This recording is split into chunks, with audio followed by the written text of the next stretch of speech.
Vamos a recibir con un aplauso al varón de Dios. Fuerte el aplauso al Señor.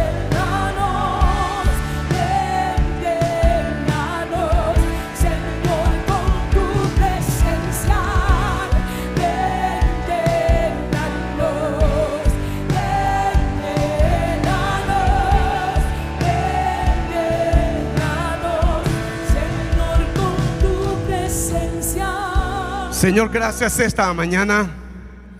Qué ambiente más poderoso el que vivimos hoy. Que la presencia de tu Santo Espíritu continúe inspirando y moviéndose gloriosamente en este evento. En el nombre poderoso de Cristo Jesús, muchas gracias. Decimos amén en esta hora. Con fuerza, amén. Es un placer estar con ustedes. Pueden sentarse, por favor. Me acompaña mi esposa, con quien he compartido 48 años de matrimonio, una vida casados. Permítanme en esta hora hacer un desafío: la pasión por el ministerio. Este maravilloso libro de Jeremías, capítulo 20, verso 7. Me sedujiste, oh Jehová, y fui seducido. Más fuerte fuiste que yo y me venciste. Cada día he sido escarnecido, cada cual se burla de mí, porque cuantas veces hablo, doy voces, grito, violencia y destrucción. Porque la palabra de Jehová me ha sido para afrenta y escarnio cada día. Y dije: no me acordaré más de él, ni hablaré más en su nombre. No obstante, había en mi corazón como un fuego ardiente metido en mis huesos. Traté de sufrirlo y no pude.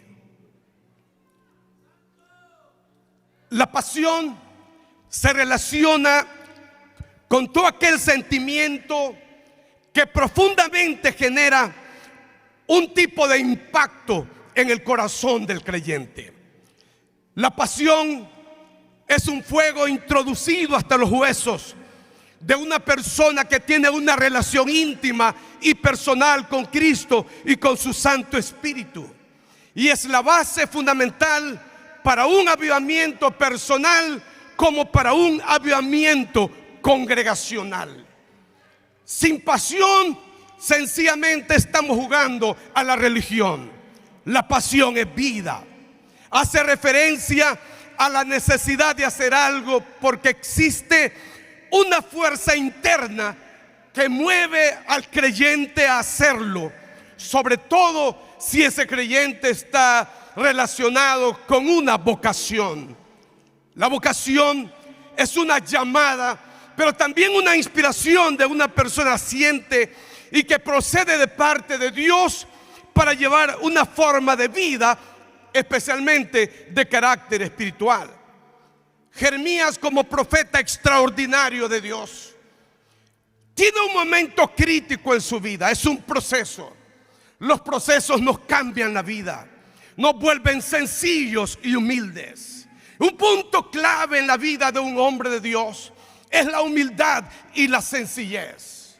Las alturas marean, pero cuando uno está en las alturas, debe aprender a caminar de rodillas para que Dios sea exaltado y engrandecido. Porque hay más gente destruida por el orgullo y la vanidad que por la inmoralidad misma.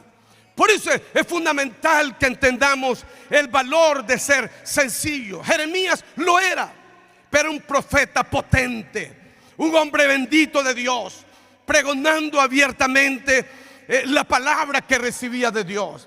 Pero llegó un momento cuando el hombre de Dios, el profeta, comenzó a ser perseguido, maltratado, humillado. Se hablaba de matarlo, porque cada vez que hablaba confrontaba con la verdad de Dios. Y si hay algo que al ser humano no le gusta, es ser confrontado con la verdad. A la gente le gusta que lo adulen, que le digan cosas bonitas. Pero el hombre de Dios no está para agradar al hombre, sino declarar, decir lo que Dios realmente quiere decir al pueblo. En ese momento, Jeremías dice que no va a continuar con su ministerio profético, que terminó, que no hablara más en nombre de Dios.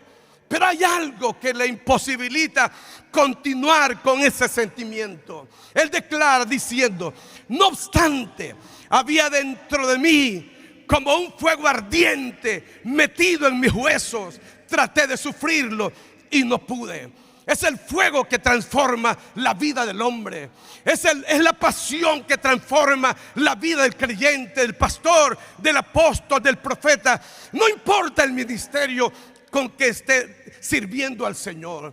Cuando tienes esa pasión, ese fuego interno dentro de tu vida, no puedes volver atrás. No puedes abandonar lo que Dios te entregó. Cuando el fuego de Dios está en tu corazón, no puedes mirar nunca hacia atrás, solo hacia adelante. Cuando tienes esa pasión en tu vida, te vuelves extraordinario. Te vuelves un hombre que predica la palabra a tiempo y fuera de tiempo. Quieres hablar, quieres predicar, quieres redarguir, quieres exhortar a tiempo y fuera de tiempo. Quieres hacer la obra de Dios. Lo menos que quieres es mirar atrás.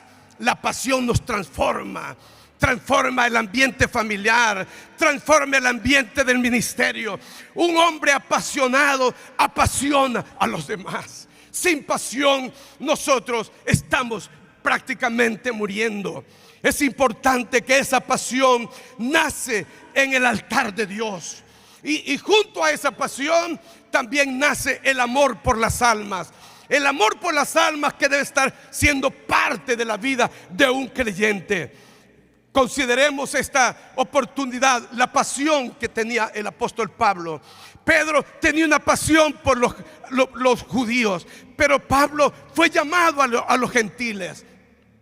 Pero había un fuego dentro de él.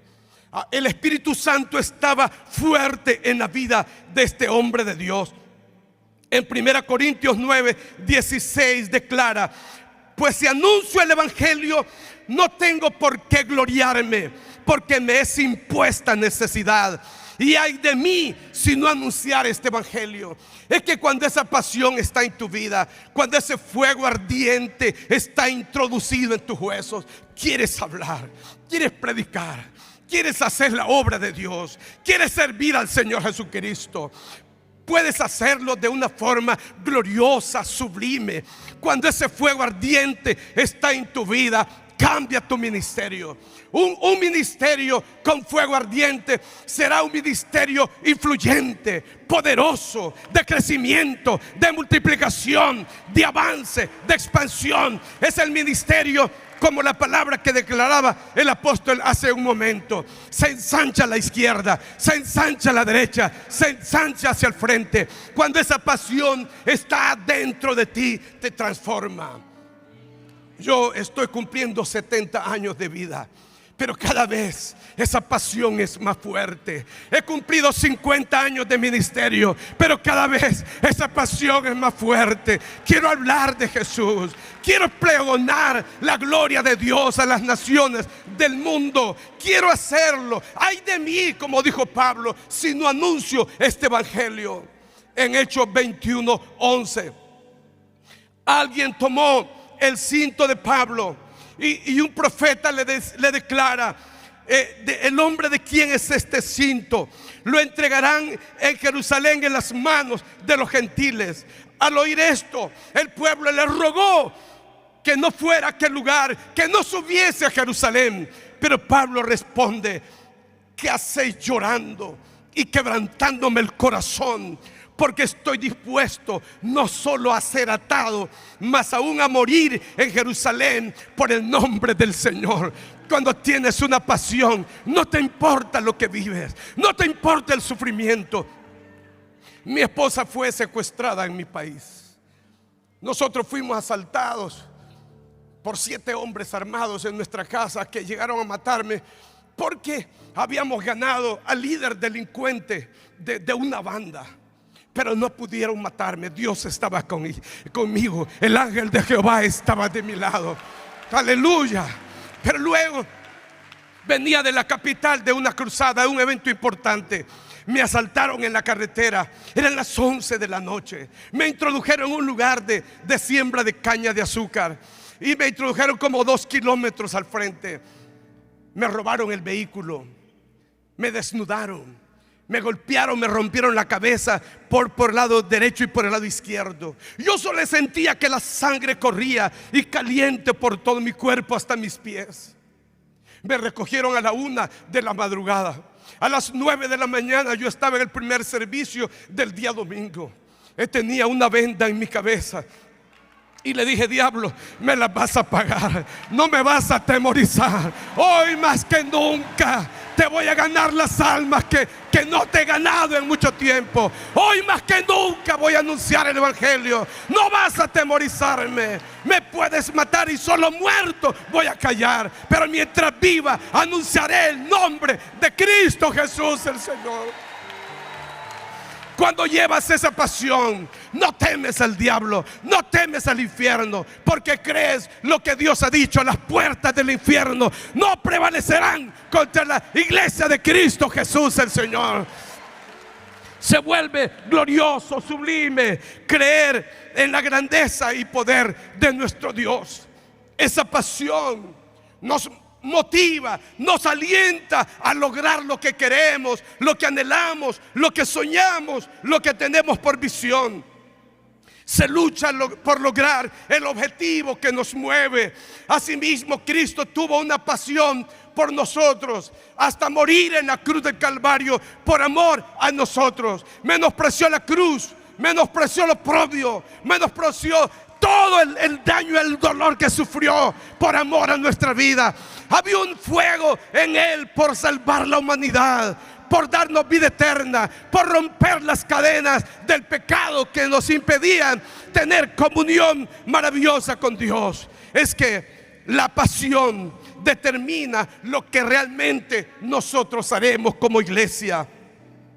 Cada pasión tiene una causa, y nuestra causa es la causa de Cristo y la salvación de las almas. Yo quiero detenerme por un momento aquí. Escúchenme. El sueño, el diseño de Dios es que esta causa, que es la iglesia, la predicación del evangelio, la iglesia debe crecer. No ser un centro religioso de unos cuantos. La iglesia debe crecer, debe multiplicarse, debe expandirse, debe ocupar lugares grandes, espaciosos.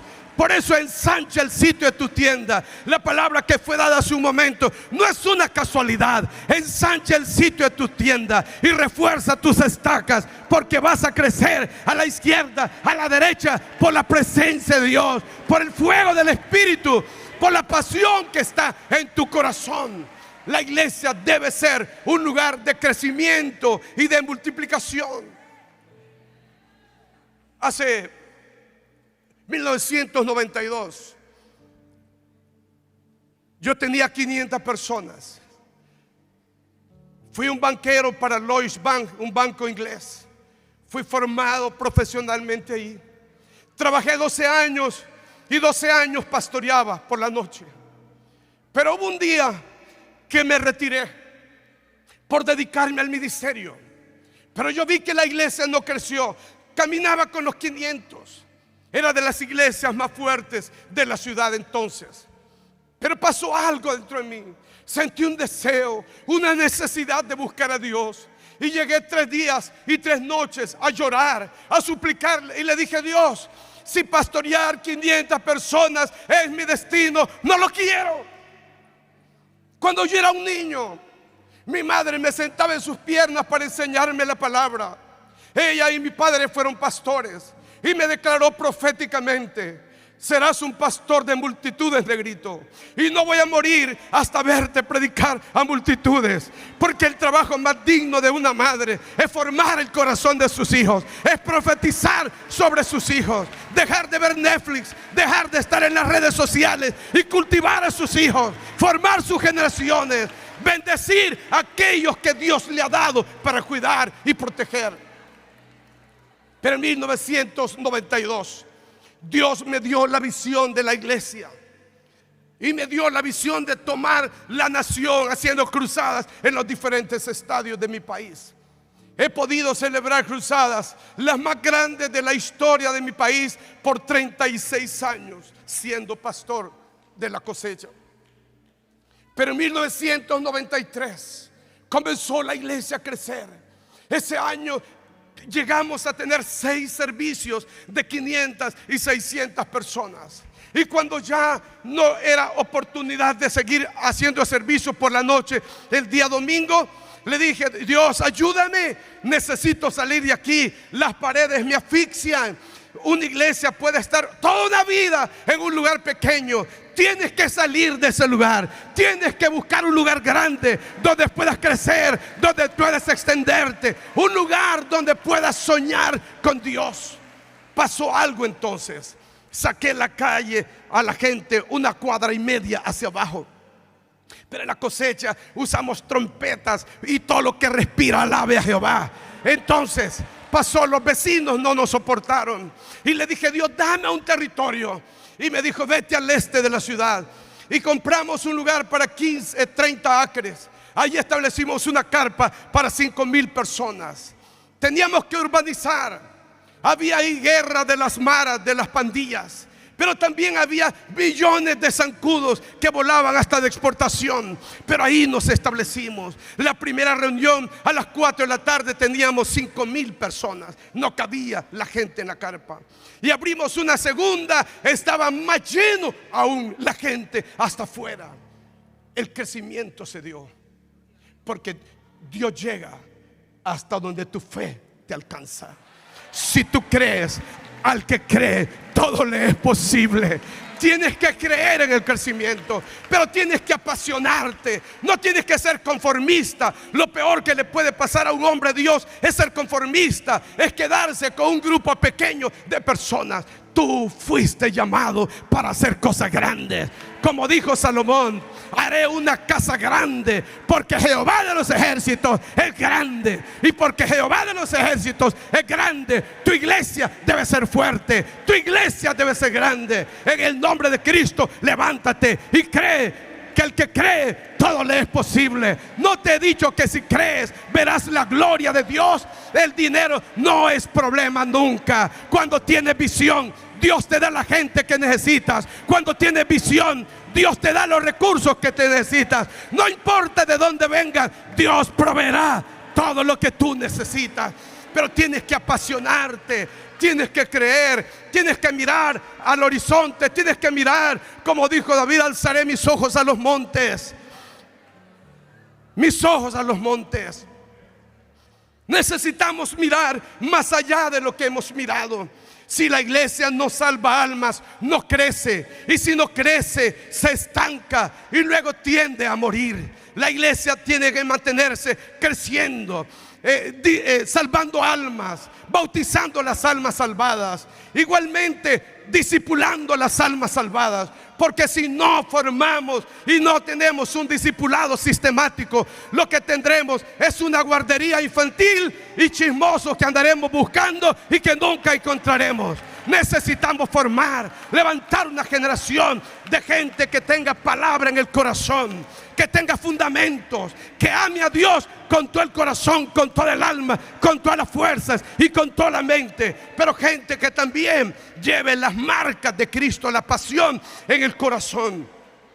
En Hechos 2:47 encontramos la iglesia que Pedro inició predicando la palabra. Aunque es una iglesia que estaba en los diseños de Dios, entendemos que nace en el día del Pentecostés con 3,000 almas, 5,000 en el pórtico de Salomón. Y era una iglesia que tenía 8,000 personas. Pero esta iglesia, esta gente que ganaron, de inmediato los bautizaron. Porque la iglesia tiene que ser dinámica, entendida en los tiempos, y darse cuenta el valor de este dinamismo para poder sostener una iglesia sólida, fuerte. Y una vez que se bauticen, éntrelos a formación, a un discipulado. Todo el crecimiento es un buen problema.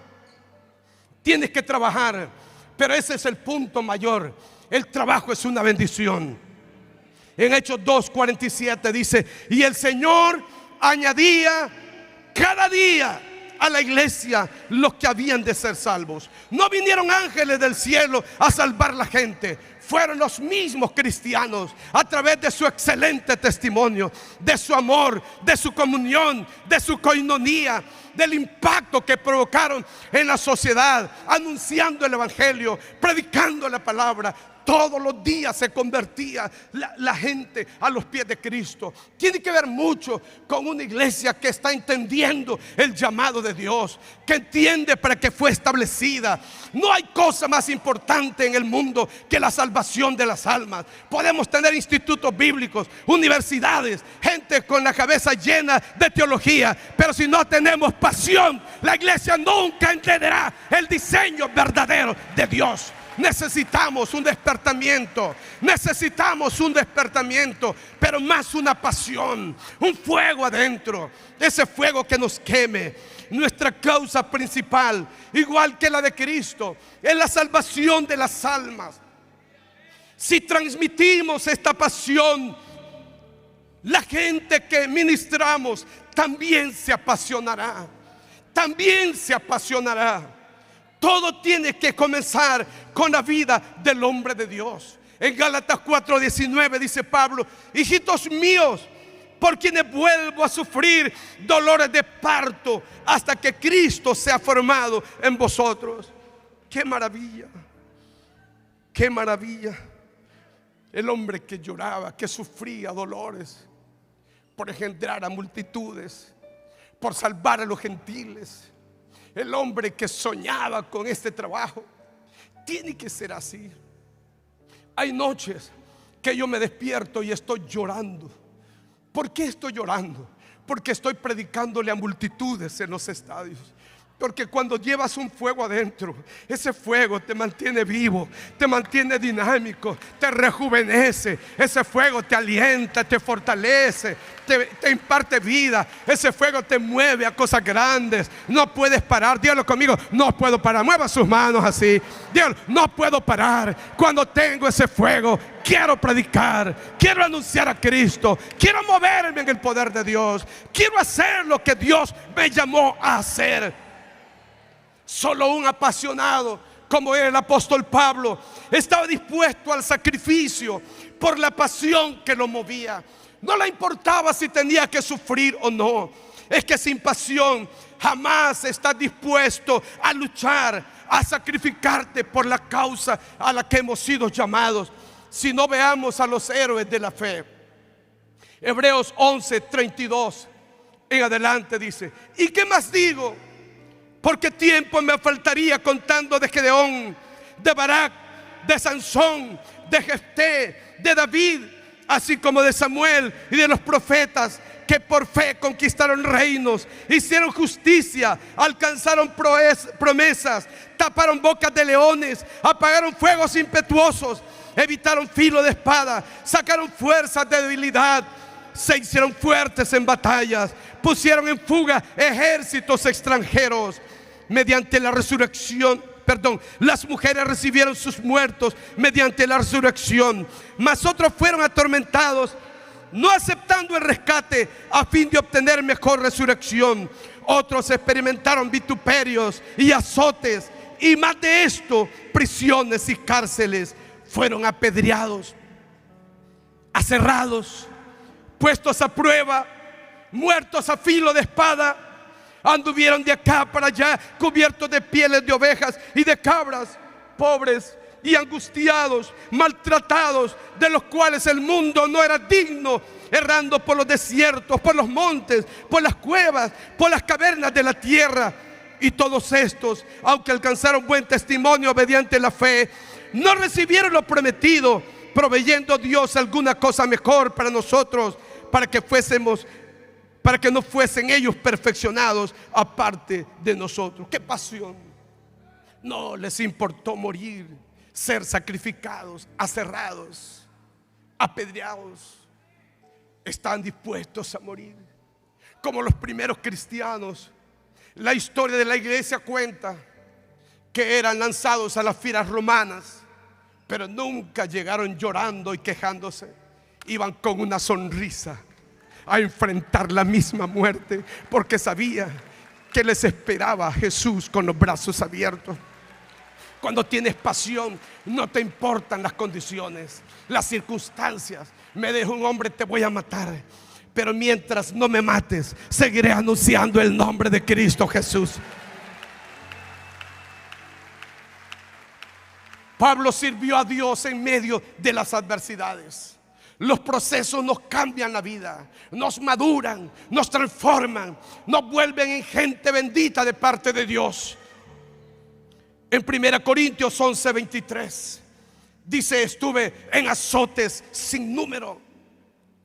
Porque hoy, la gente de hoy murmuran o los critican y se van resentidos diciendo que no hay amor en esa iglesia. El pastor los confronta con la palabra y huyen diciendo: ese pastor es muy duro. Pero a Pablo le dieron 40 azotes menos uno, en cárceles más, en peligro de muerte muchas veces. De los judíos 5 veces recibió 40 azotes menos uno. 3 veces he sido azotado con varas. Una vez apedreado, quedó como muerto en Listra. 3 veces he padecido naufragio. Una noche y un día he estado como náufrago en alta mar, en camino muchas veces, en peligro de ríos, en peligro de ladrones, peligros de mi nación, peligros de los gentiles, peligros en la ciudad, peligros en el desierto, peligros en el mar, peligros entre los falsos hermanos, en trabajo y fatiga, en muchos desvelos, en hambre y sed, en muchos ayunos, en frío y en desnudez, y además de otras cosas, lo que sobre mí se agolpa cada día, la preocupación por las iglesias. ¿Ve la pasión en él? ¿Quién enferma y yo no enfermo? ¿A quién le hacen tropezar y yo no me indigno? Su pasión lo llevó a fundar más iglesias que todos los demás apóstoles. Hoy ocupamos esa pasión como la que mostró nuestro Señor Jesucristo, y como estos héroes de la fe que padecieron pero nunca se rindieron, nunca miraron atrás, no tenían retroceso, ellos solo miraban hacia adelante. Por eso dice Pablo en Filipenses 3:14: prosigo a la meta, al premio del supremo llamamiento de Dios en Cristo Jesús. Tenemos que estar mirando a la meta, caminando en medio de las adversidades, en medio de las tribulaciones, en medio de los enemigos, en medio de los peligros, caminando en las tormentas de pie, y después de las tormentas más firme, porque nuestras raíces están profundas en el Dios Todopoderoso. Los profetas y los apóstoles tenían un fuego que no les permitía dejar de servir a Dios, a pesar de sus luchas, de sus tribulaciones, de sus grandes dificultades. ¿Saben qué es importante? Estoy hablando de estas cosas porque yo crecí en un ambiente difícil. Hace 50 años comenzamos con mi esposa, y el lugar donde iniciamos la cosecha fue un centro donde toda la prostitución de la sociedad estaba allí, la droga, el alcoholismo, el homosexualismo, todo lo imaginable estaba allí. Pasamos momentos duros, amenazados a muerte, unas luchas terribles, pero Dios me hizo fuerte. Dios me dio carácter y una frente más fuerte que la frente de mis enemigos, para no rendirme nunca. Fui perseguido por el periodismo de mi país, porque ellos no permitían o no entendían que un indito hondureño pudiera celebrar las cruzadas más grandes de la historia en mi país. Hasta levantaron allí una ley que un pastor no podía ser político, porque creyeron que yo quería la presidencia del país. Sin embargo, yo fui llamado para predicar el evangelio de Jesús, para llevar la pasión en mi corazón. Y no me importa la política, me importa Cristo, su obra y su reino. A eso fui llamado. Los profetas no actuaban por patrones establecidos. Muchas veces tenían que programar un nuevo curso de acción. Es importante esto, quizá muy diferente a cualquier otro. Dios le daba instrucciones que a veces era un reto, como andar desnudo en la ciudad, como casarse con una mujer en prostitución. Pero también tenían alegrías, motivos de pesadumbres, anunciaban grandes peligros como también grandes honores. Los profetas deberían estar preparados para el sufrimiento como también para la injusticia. Lo mismo para la comodidad y el aplauso. No les mareaba el aplauso. Tenían convicciones profundas. Tenían que ser individualistas en su denuedo y en su inventiva. No había lugar para profetas mediocres. Debían tener una personalidad sobresaliente e independiente, de brillante inteligencia, ánimo, de gran pasión y también de mucho coraje. Debían ser todo esto por naturaleza y luego dedicados a Dios. Se destacaban por el poder y por los dones que Dios les daba. Así llegaron a ser los gigantes espirituales de Israel, los formadores de la opinión pública, los líderes del pueblo a través de días de oscuridad. Personas distintas a las demás que vivían en su entorno, tanto en Israel como en otras naciones. Pidamos a Dios apasionarnos como ellos. Miremos la pasión de Cristo por el mundo. Debe ser nuestra pasión para ganar nuestros territorios. La pasión y la visión van de la mano. Cuanto más persigues la visión, cuanto más sabes por qué tú vives, más apasionado eres, porque tener una razón para vivir genera pasión.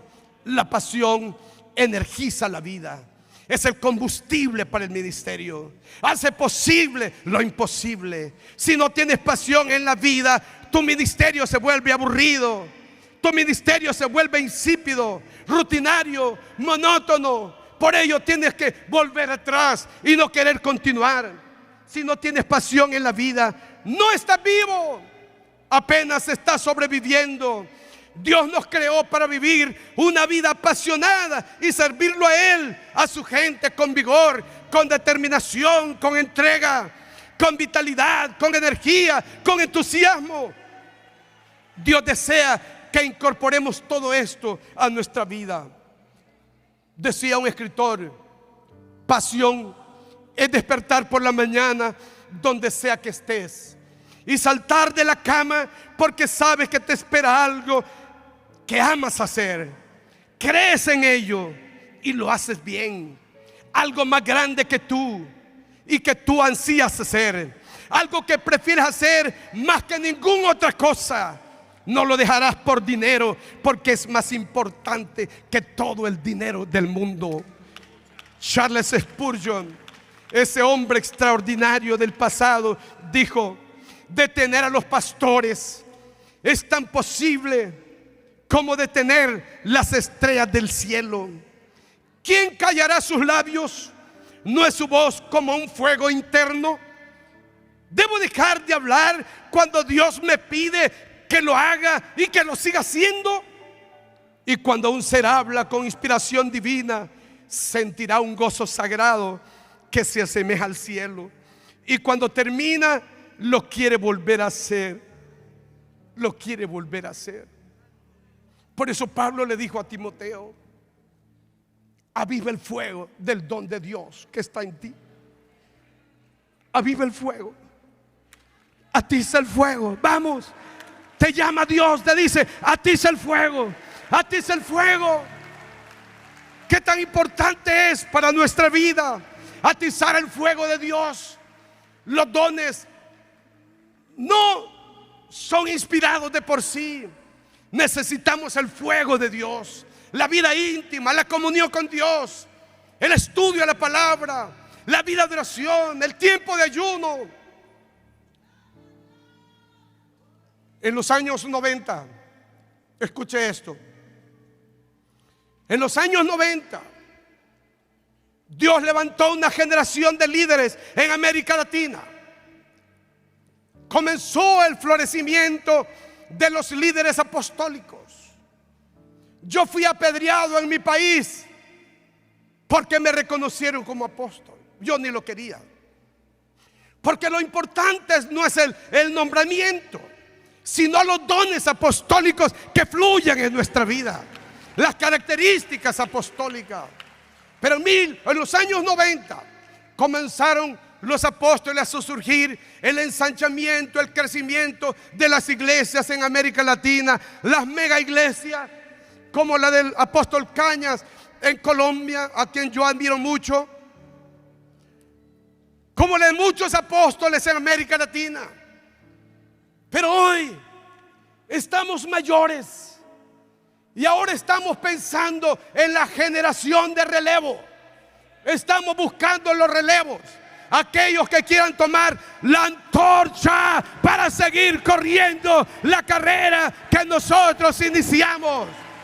Vamos, Dios te llama hoy. Dios te llama para tomar la antorcha. Pero ¿quiénes tomarán esa antorcha? Sino los fieles, los incondicionales, los que aman al pastor y a su familia, los que honran la unción ministerial, aquellos comprometidos, aquellos entregados a la obra de Dios. Dios ahora mismo está haciendo descender, vamos, dones, ministerios, los dones ministeriales. Tú serás el próximo. Te aseguro que serás el próximo. Tomarás la antorcha que un hombre de Dios, que ya está en sus momentos finales. Tú tomarás esa antorcha para hacer no lo que él ha hecho, sino hacer cosas mayores, superar la vida de aquellos que te engendraron en Cristo, los que te enseñaron, los que te guiaron. Damos un aplauso a Dios por esa bendita generación. Esa generación que nos impulsó, que nos amó, que nos enseñó el camino. Hubo un misionero, escúcheme así de pie un momento. Hubo un misionero americano que me ayudó, fue un mentor para mi vida. Un día vio 6 servicios el día domingo. Él había salido para El Salvador y vino para visitarme. Y el hombre en la puerta del templo comenzó a llorar y dijo: yo pensé que había perdido mi tiempo en Honduras, pero ahora me doy cuenta que no. Lo que Dios está haciendo contigo, mi hijo, es grande. Y lo que Dios va a hacer contigo es más grande. Estoy seguro que lo que Dios hará con mis hijos espirituales será mayor de lo que Dios me ha entregado a mí. Vamos, Dios te entrega la antorcha, tómala. ¿Dónde están los que toman la antorcha? Es importante, escúchame así, concluyo. No podemos ser pasivos en el ministerio, a menos que nuestro altar esté en ruinas, como el altar de los hombres de Dios que habían abandonado el altar en el tiempo de Elías. No podemos ser descuidados y viviendo desenfocados de nuestro llamamiento santo.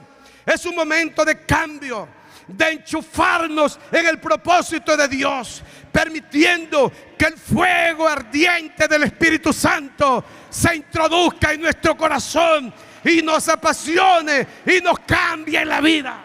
Pregunto esta tarde ya: ¿cuántos quieren esa pasión, ese fuego? Vamos, corre al altar de Dios. Corre al altar de Dios. Es un momento propicio para permitir al fuego. Deme 5 minutos y permitir el fuego del Espíritu Santo y esa pasión que te cambia la vida, que te transforma, que te levanta, que te bendice. Esa pasión que te convierte en un hombre maravilloso de Dios, con dones, con capacidades, con habilidades, con propósito. Un hombre de visión, de proyección, de sueños, de anhelos. Eso es lo que Dios quiere que tú seas. Si vas a tomar la antorcha, no olvides que debes llevar el fuego ardiendo en tu corazón. Debes de llevar el fuego. Que el fuego de Dios sea la mejor antorcha en tu propia vida. Te convierta en una antorcha encendida, en una antorcha que alumbre en las tinieblas, en la oscuridad de este mundo. En esta hora, Espíritu Santo, ven. Unción de Dios, ven. Fuego de Dios, ven sobre ellos. Gloria de Dios, desciende. Espíritu Santo, desciende sobre ellos. Vamos, abre tu corazón y declara en esta tarde: ven, fuego de Dios. Ven, fuego de Dios. Espíritu, ven, fuego de Dios. Introdúcete hasta mis huesos. Hasta mis huesos. Apasioname. Envuélveme en tu propósito, en tu diseño. Que sea yo uno que corra con la antorcha encendida. Pero sobre todo, que corra con un fuego ardiente en mi corazón para hacer lo que tú me has llamado a hacer.